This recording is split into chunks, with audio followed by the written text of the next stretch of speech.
Now, whilst this panel is discussing the balance of competition and collaboration in education, I would just like to take this opportunity, if I may, to take a step outside of the classroom for a moment and explore this question from a slightly wider global lens. And I'd like to start by posing two questions for us to think about. Firstly, why would we try to find a middle ground between illness and health? And secondly, what if the role of education is to honour the fact that children are unique and diverse, rather than to shapeshift them into conformity or ways of being that commodifies them? Now, for the next 10 minutes, I'd like you to imagine two different models of education. The first model of education is based around the concept of pop idol. Now, Pop Idol was a British television show in which singers competed over the course of many weeks to be crowned the Pop Idol and the best singer in the UK. And I'm sure you've all in your own countries got a particular version of this show in one way or another. The second model of education is based around the concept of another British television show, which was called The Choir, in which a group of singers with very little singing experience are taught choral music and learn to sing together in harmony to create very moving and powerful collective of voices. Now, here we've got two very different ways of singing.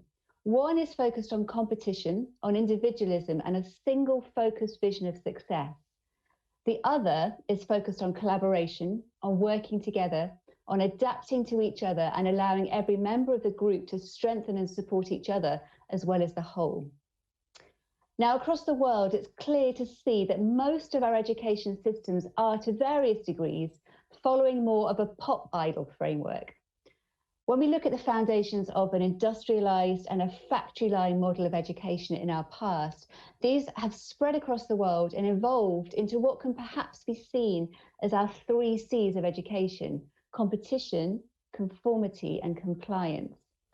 Now, whilst I might see merit and value in competition, in many countries we've tipped the scales to what I would say is perhaps an extreme, with our education focusing most of its attention on competition. Now, in classrooms across the world, we have best practice being sort of delivered to show alternatives, but we're still seeing students encouraged to compete with each other for those coveted A grades and a chance to win those limited university places. Teachers are under ever more pressure to compete to be better teachers than their colleagues, whilst our schools are even competing with each other through league tables to be the best school in the area, and even our countries are competing against each other in our global leagues.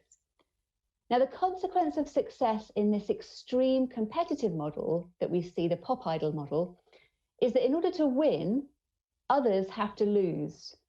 Now, Pop Idol offers us a model of an individual journey towards excellence. The idol sharpens their axe, builds their confidence and skill set. They strengthen their focus, their singular focus, in the one direction to have a chance to become the winner and to be successful and to be crowned the best. They compete against the others around them with their eye firmly fixed on the prize. There is a focus on growth, but the measure of success is focused only on their growth. And this growth isn't helped at all by the success or the growth of others around them. Now, if we bring this idea into the classroom, we could perhaps all recognise that through a focus on individual growth and self-centred competition above collaboration, we've lost what is a deeper sense of connection, community, and trust that can evolve in a child's development. Competition has perhaps brought with it testing, standardization, league tables, which are all designed to drive competitive success. This pop idol model of education encourages individual teachers or children or schools or countries to compete with the communities that they're within. And the irony is that these are the communities that they rely on to help them to thrive. Now, if we take a look at the example of the choir as a model for collaboration, in this model, each individual plays a crucial role in the success of the whole choir. So the harmonies will only sound beautiful if each note is sung separately, in tune, at the right pitch, and together in precision with the whole group.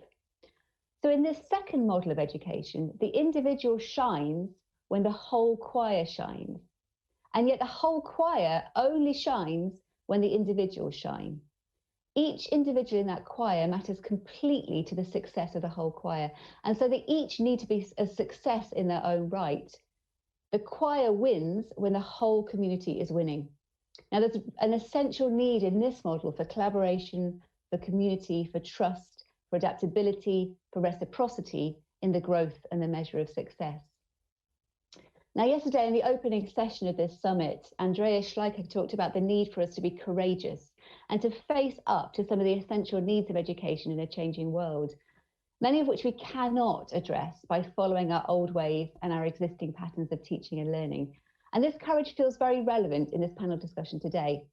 Now, I often joke about what I would call the inconvenience of our humanness, as it frequently seems to get in the way of how we'd ideally like to be doing things. You know, if only we didn't have these pesky things called emotions, if only we didn't have so many thoughts and feelings, if only we weren't so different and diverse, if only children just did what they were told and sat still or finished their homework on time and all learned in exactly the same way at exactly the same time and all left school with a portfolio of straight A's ready for the workforce, it would just make life so much easier. Now, the reality is that this can, this will, and for the sake of our humanity, this must never happen, as it goes against the very fabric of the diversity of life. Trying to impose control, conformity, and competition into systems that are organic and diverse ultimately leads them to break. And we can already see the cracks forming in many of our educational models across the world, wherein the breaking points show themselves for any who choose to see them. We have young people in schools across the world facing an ever-increasing mental health crisis. We have teachers suffering from overwhelm, from burnout, from stress, and leaving the profession in droves. And we have rates of suicide amongst young people skyrocketing. We can also see how breakable these educational structures can be when they face a shock to the system. And the global pandemic has really shone a very bright light on the lack of adaptability and resilience in many of our learning models. Not all, as you can just hear from Rakav, how many have diversified and evolved, but we have still a very standardized, competitive and individual focus within many educational institutes, which does not easily translate into the diverse realities of our home lives. Beyond basic learning, we can also see that many parents are struggling at home to cope in isolation with their children, which is exemplified when they're living in places without embedded and collaborative social communities to rely on. Now, one of the foundational frameworks of my own work and as an educator and our work in ThoughtBox is the practice of systems thinking. This is looking to nature and to natural systems to recognize patterns for healthy ways of living, patterns for growth and success for all of us.